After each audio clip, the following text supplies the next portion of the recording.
들이 오늘 본문을 통해서 보게 되면 좀 부정적인 얘기를 하게 됩니다. 그러니까 먼저 앞선 이들에게 있어서 입술의 고백이 얼마나 중요한가를 볼 수 있게 돼요. 그러니까 어떤 상황 가운데 있을 때에 앞에서 누가 어떤 이야기를 하느냐가 상당히 중요한 영향력을 공동체 가운데서 이제 나타나게 됩니다. 가정에서도 모였는데 가장이 날마다 부정적인 소리하고 있으면은 집안 분위기가 상당히 어두워져요. 교회 공동체에서도 보면은 힘들고 어려운 상황이 있을 때에 그 교회를 이루고 있는 구성원들이 입술을 통해서 어떤 말을 하냐에 따라서 정말로 힘들고 어려운 상황을 또 이야기하기도 하고 또 그냥 평범하게 지나가기도 하는 그런 예들에 대해서 볼 수 있게 됩니다. 26절에 주변 상황들에 대해서 보고 나서 하나님께서 말씀하십니다. 여호와께서 모세와 아론에게 분명하게 말씀하셨습니다. 이때만 보면은 하나님은 아무에게나 말씀하지 않았어요. 하늘에서 예를 들어서 하나님이 말씀하셨을 때에 그 하늘에서 어떤 스피커가 달려가지고 모든 사람들이 다 들릴 수 있을 정도로 이야기한 게 아니에요. 하나님은 하나님의 선택하신 그 일부분의 사람들을 통하여서 그분의 뜻을 전해 주셨습니다. 그래서 오늘에서 보면은 광야 가운데서도 또 시내산에서 하나님께서 모세를 통해서만 이야기하셨잖아요. 모세를 통해서 누군가에게 이야기하잖아요. 그러니까 우리가 그리스도 예수 그분께 감사해야 되는 것은 예수님께서 이 땅에 오심으로 인하여서 우리는 누군가를 통하지 않고 하나님께 간구할 수 있는 것, 그 부분.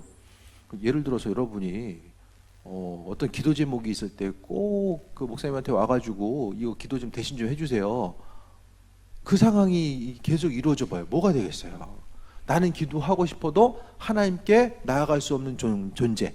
난 아무리 기도해도 하나님께서 듣지 않는 존재가 되는 거죠. 반대로 하나님께서는 우리의 삶의 정한데 함께 하시고 은혜로 베풀어 주시는데 우리 한 사람 한 사람에게 그리스도 예수를 통해서 일하시고 함께 하시는 그 부분. 그러니까 구약 가운데서도 예수님은 계셨어요. 창조의 근원. 저번에 말씀드렸던 것처럼 구약에 예수님 어디 나와요? 너무 어렵죠? 뭐 어딘가에 나와요. 구약에 나오잖아요. 성경에서 보면은 하나님 볼 수가 없어요. 하나님 빛이시기 때문에 계시록을 통해서도 보게 되면 하나님 빛이시라서 그 빛으로만 보는 거예요. 하나님 형상을 아무도 볼 수 없어요. 볼 수 없는 그들이 볼 수 없는 하나님이 이 땅에 오셔서 많은 사람들 통해서 일하시는 모습을 보게 되거든요. 하나님은 그리스도 예수를 통해서 일하는 거예요. 그러니까 천사의 모습도 예수님이고 그러니까 하나님께서 예수 그리스도를 통해서 일하시는 거죠. 그러니까 구약에서의 예수님의 형상은 곳곳에서 여러 군데서 우리가 바라볼 수 있게 됩니다.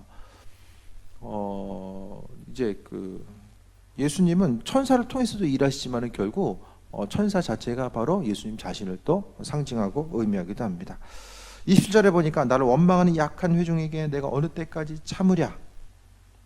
원망하는 것 자체를 하나님은 상당히 싫어하세요. 입술 가지고 불평하는 사람을 정말로 싫어하세요. 그러니까 우리가 정말로 안타까운 사람들이 뭐냐면은 열심히 기도하는데도 말 잘못해가지고 날마다 까먹게 되면은 문제가 생기는 거예요. 전심으로 날마다 기도하는데 입술에서의 부정적인 그 생각과 부정적인 언어를 떼어놓지 못하면은 건물을 지으려면 땅을 파야 되잖아요. 포크레인을 이용하든 뭘 하든 파야 되는데 땅 판 다음에 땅 판 거 다시 어떻게 해요? 덮어요. 맨날 땅 파고 덮고 하다 보니까 건물은 세워질 수가 없는 거예요. 그것이 바로 스스로 이제 은혜를 까먹는 거죠. 이스라엘 민족들이 지금까지 잘 왔어요. 잘 왔는데 입술에 있어서 원망 자체가 있다 보니까 하나님께서는 처음에 그냥 몇 번 원망하는 것은 그런가 보다 하셨는데 원망의 모습이 계속해서 이어지다 보니까 하나님이 이제 화가 나셨어요. 성경에 나오는 하나님은 인격적인 하나님이에요. 날마다 그냥 너 그랬어? 그럴 수도 있지. 날마다 참고 그냥 모든 것을 한없이 용서해 주시는 거. 날마다 용서하면 뭐가 돼요? 아무 생각이 없는 거예요. 하나님의 용서 자체는 그분의 공의를 바탕으로 합니다. 자녀들에 대해서도 책망할 때도 마찬가지잖아요. 무조건 그냥 다 그래 뭐 잘할 수도 있지, 그럴 수도 있지, 그럴 수도 있지. 그게 사랑이 아니라 그 가운데서 행할 바가 나아갈 바가 무엇인지를 정확히 말씀해 주시는 것. 그것이 바로 이제 하나님의 공의를 바탕으로 합니다. 악한 회중이라고 하나님의 백성을 악한 회중이라고 이야기하고 있어요. 그러니까 얼마나 이게 불평하는 소리 듣기 싫었으면은 선택한 그분의 백성을 악한 회중이라고 표현을 할까. 이스라엘 자손이 나를 원망하는 그 원망의 말을 내가 들었노라. 하나님은 귀가 더 밝으신 분 같아. 눈이 밝기보다는 귀가 밝으신 분이 하나님. 때로는 좀 눈이 좀 더 밝으셔가지고 귀로 좀 덜 들으시면 좋을 텐데라는 생각을 할지도 모르겠지만, 하나님은 사람이 범죄하는 게 행동으로 범죄예요, 말로도 범죄예요. 말로 많이 하잖아요. 날마다 동일하게 행동으로 범죄하는 사람은 그렇게 많지 않아요. 말로 대부분 하는데, 하나님은 이스라엘 민족들이 행하는 것에 대해서 원망하는 말을 들었다라고 이야기해요. 잘못하는 모습을 보았다라고 말씀하지 아니하시고 원망하는 말을 다 들었다라고 이야기합니다. 그럼 하나님은 부정적인 어떤 그 성향의 소유지이기 때문에 부정적인 생각과 그런 말들만 잘 들리냐? 그게 아니죠. 말이 들린 건 왜 들렸을까? 주변 사람들이 말이 들리는 건 어떤 사람 말이 들리세요? 지나가는 사람 얘기가 들린 게 아니라 내 주변에 있는 사람, 내가 애착을 가지고 있고 애정을 가지고 있는 그 사람들의 말이 들리잖아요. 그러니까 하나님께서 우리를 지켜봐 주시고 우리 말이 들린다라는 것은 바로 우리를 향한 그런 사랑과 관심, 애착이 있기 때문에 하나하나 다 지켜보고 계시고 듣고 계시는 거예요. 하나님이 오늘 어떤 말 할까라고 우리를 바라보시면서 살며시 듣고 계시는데, 사람들과의 그 관계성 가운데 날마다 이렇게 부정적인 얘기가 들리고, 하나님 계속 듣고 계시는데, 이 사람들과의 대화하면서 부정적인 얘기도 뭐 잠깐 뭐 들리면 모르겠지만 날마다 계속해서 부정적이 하면은 피곤하잖아요. 부정적인 사람 만나면 피곤해요. 안 그러세요? 그러니까 중립적인 것을 선한 방향으로 보고 이야기하는 사람이 있고, 중립적인 것을 악하게 생각하고 이야기하는 사람도 있어요. 그러니까 하나님께서 우리의 목소리를 다 듣고 계시는데, 특히 원망하는 말을 조심해야 됩니다. 원망하는 말. 나는 내 입을 주체할 수가 없다. 그럼 어떻게 해야 돼요? 하지 말아야 돼. 우리 청년들은 진짜 말을 주체할 수가 없어요. 그 자동차 시동을 켜놓으면은 그 엔진이 돌아가잖아요. 입에 엔진이 달려 있는 것 같아. 계속. 누가 한 사람 얘기하면은 그거에 대해서 자동적으로 피드백이 계속 되는 거예요. 끊이지 않아. 다음부터 제가 오늘 얘기한 게 마스크 준비한다. 다음 주부터 이제 그렇게 좀 얘기했는데, 아무튼 되게 신기했어요. 신기해요. 어떻게 저렇게 될 수 있을까? 좀 신기한데, 뭐 그게 중심이 아니라 말한 대로 하나님은 듣는다라는 거예요. 그러니까 사람이 긍정적인 말을 하고 싶은데, 은혜의 말, 축복의 말 하고 싶은데 그게 저절로 되는 게 잘 아니더라고요. 우리의 본성 자체는 노력을 해야 돼요. 항상 그 노력이 되기 위해서는 내 안에 주님께서 함께하고 계심에 대해서 인식해야지만 그 노력이 가능해. 그러니까 주님이 없으면은 내가 그런 긍정의 언어를 사용해야 된다는 그런 생각조차 할 수가 없어요. 그러니까 부정적인 언어가 끊임없이 입에서 달아서 나올 수밖에 없다라는 거예요. 그러니까 우리가 우리 인생 가운데서 우리 선한 사람이 누가 있어요? 다 예수님 아니면 우리 다 보면 이렇게 선하게 인생을 살 사람들이 별로 없어요. 그러니까 예수님 때문에 우리가 조금이라도 어떻게 하면 조금 더 세상 가운데 선한 영향력을 미치면서 살아갈 수 있을까를 조금 더 생각하면서 살아가게 되잖아요. 저나 여러분이나 많이들 옆 사람 한번 보세요. 많이 성화됐어요, 여러분들. 옛날에 나 자신을 생각해 보세요. 옆 사람 말고 옛날에 나 자신을 생각해 보세요. 내가 어떤 존재였는가. 우리는 지금까지 조금씩 성화돼 와서 지금까지 왔어요. 성화되다라는 것은 말과 행동하는 것, 특히 이제 말하는 것이 부정적인 언어는 안 하려고 하고, 또 남 없을 때에 남 그 비방하고, 또 남에게 핀잔하는 말 최대한 좀 안 하려고, 그나마 요즘 조금씩 힘쓰며 살잖아요. 그냥 그렇다고 하지 않아도 앞으로 하실 거잖아요. 그러니까 이 긍정의 언어가 우리에게 너무나도 중요한 거예요. 그래서 하나님이 결정하셨어요. 28절에 그들에게 이르기를 가서 말해라는 거죠. 여호와의 말씀이 내 삶을 두고 맹세하노라. 너희 말이 내 귀에 들린 대로 내가 너에게 행하리니. 귀에 들린 대로 행한다는 것이 뭐냐? 말이라는 것은 우리에게 그냥 하는 말은 없어요. 내 안에 계신 그 주님, 그러니까 내가 가지고 있는 믿음 자체가 네 입술을 통해 나와요. 내가 주님 믿고 있느냐, 나 자신 믿고 있느냐, 세상 어떤 것 의지하느냐가 내 입술의 고백을 통해서 세상에 계속해서 펼쳐져요.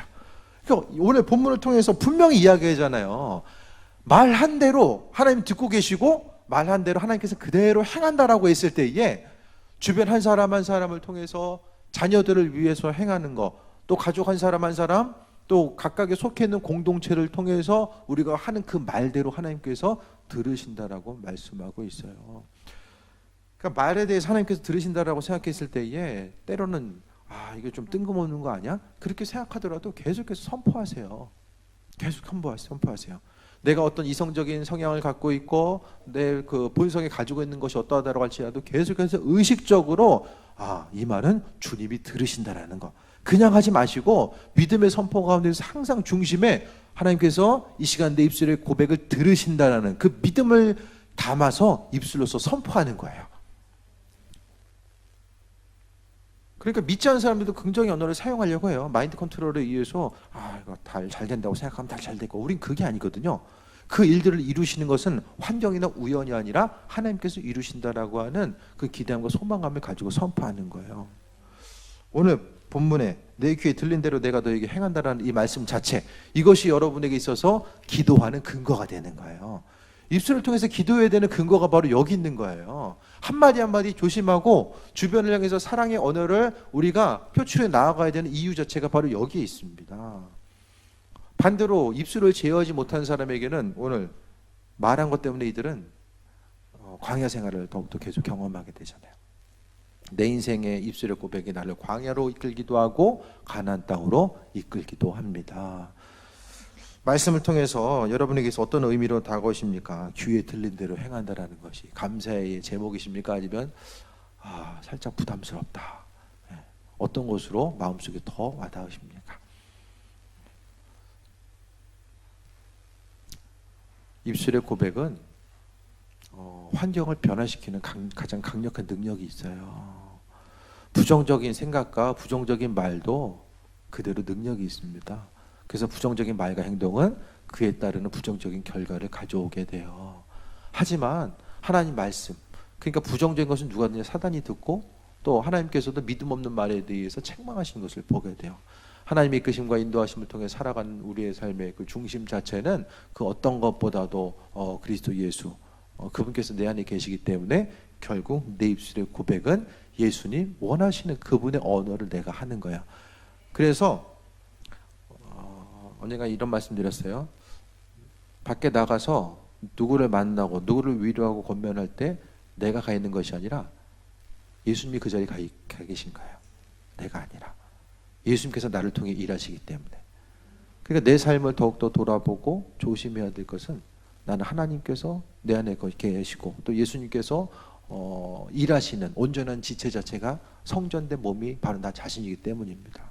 그러니까 어디로 가서 무엇을 행하든지 간에 그리스도 예수를 행하시고 그리스도 예수로 말하고 그분을 통해서 움직이는 이 삶의 모습이 바로 온전한 교회 공동체를 이야기합니다. 예수님 아니면 우리 입술의 고백은 정말로 선한 방향으로 나아갈 수 없고, 우리의 본성은 기쁘고 평안한 것들은 다 당연한 것으로 받아들이고 불평의 요소는 정말 심각한 문제로 받아들이는 것이 우리의 본성이 있어요. 사람의 본성이 그래요.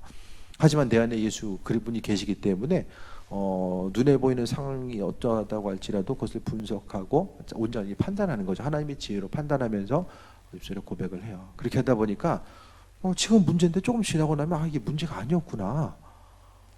환난과 어려움이 있어도 그게 더 이상 문제가 아닌 거예요. 내가 온전한 입술의 고백을 통해서 그분을 바라보고 그분의 도우심과 인도하심이 우리의 삶의 여정 가운데 함께하기 때문입니다. 오늘 말씀을 통해서 하나님께서 우리의 삶의 여정 가운데 함께하심에 대해서 돌아보고 입술의 고백, 그것이 얼마나 중요한가 생각해 보시기 바랍니다. 그래서 나로 하여금 언어 생활을 하게 하는 그 중심은 무엇인가? 그 생각해 보세요.